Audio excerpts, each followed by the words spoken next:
Hey everyone! Today, we're diving into a game that takes everything you know about chess and flips it.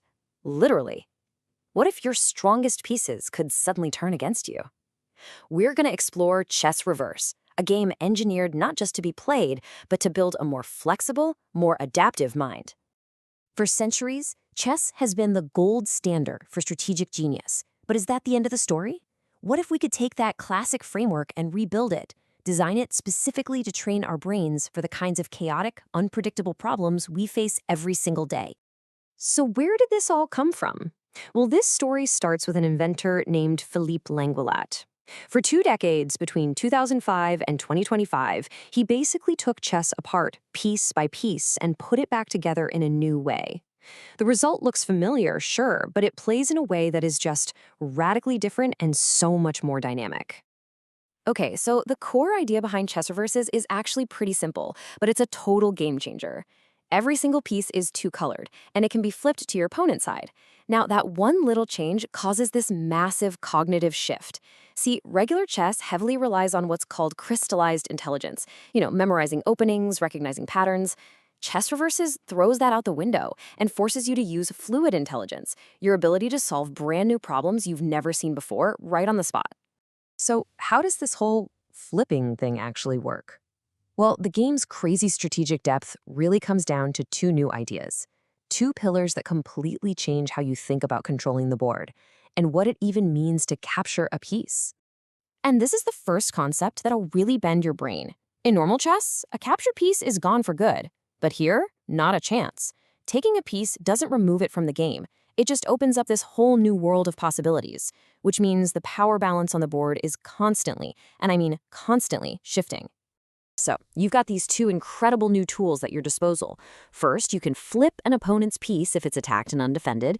Boom, it's yours now, right where it stands. Second, when you capture a piece the old-fashioned way, it goes into your personal reserve. And on a later turn, you can just drop it back onto any empty square on the board. So an attack is no longer the end of a sequence, it's the beginning of a whole new strategic puzzle. Now, chess reverse isn't just one game. You gotta think of it more like a complete training program. It's built as this ladder of 7 different variants, and each step you take up that ladder adds new rules and seriously ramps up the mental workout. It's all designed to stretch your mind further and further. And this is where the numbers get, well, they get insane. We start with classic chess, right? It has an estimated 10 to the 123rd power of possible games. That's already a number so big it's basically meaningless. But by the time you climb the ladder to the final variant, infinity speed, which mashes all the mechanics together, that number explodes to 10 to the 236th power.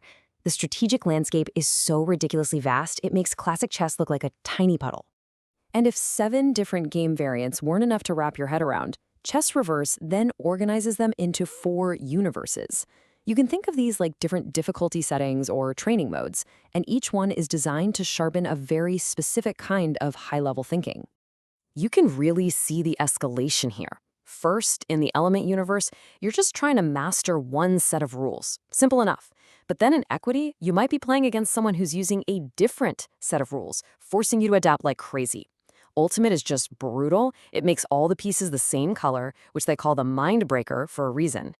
And then you get to Nexus, where the laws of physics for the game are constantly changing. Right? This is it.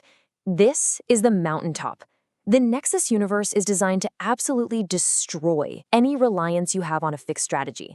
It forces you to think at a meta level, to adapt not just your next move, but your entire way of thinking, in real time. So what does that actually feel like? Okay, imagine you're playing a game of basketball. But every 6 minutes, a buzzer goes off, and now you're playing soccer. Then 6 minutes later, it's rugby. That is the kind of insane mental flexibility Nexus demands. You have to constantly throw out your old playbook and invent a new one, over and over, all in one game.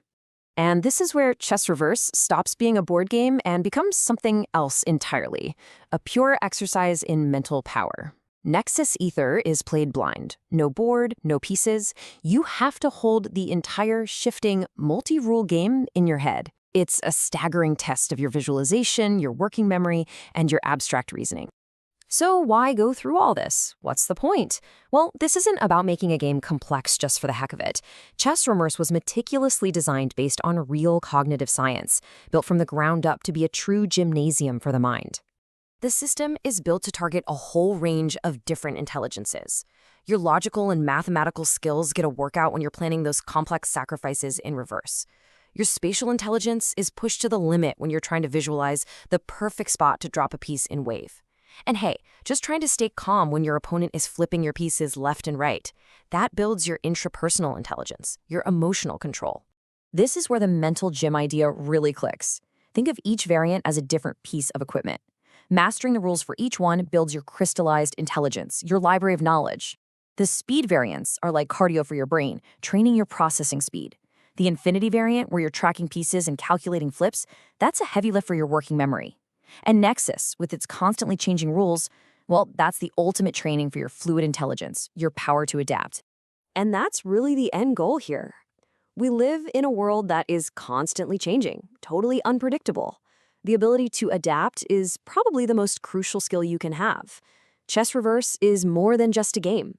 It's a training ground for building that mental agility, for learning how to use what you know in creative ways to solve problems you've never encountered before.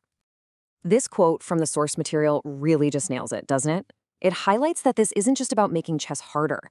It's a deliberate blend of fun, innovative game design and serious cognitive research, a tool designed to help us explore the real frontiers of the human mind. So in the end, Chess-Revers leaves us with this really powerful question to think about. Are the limits that we think we have, in our own intelligence, are they actually fixed? Or are they just boundaries, waiting for the right challenge, maybe even the right kind of game, to come along so we can push them, expand them, and maybe even break right through them?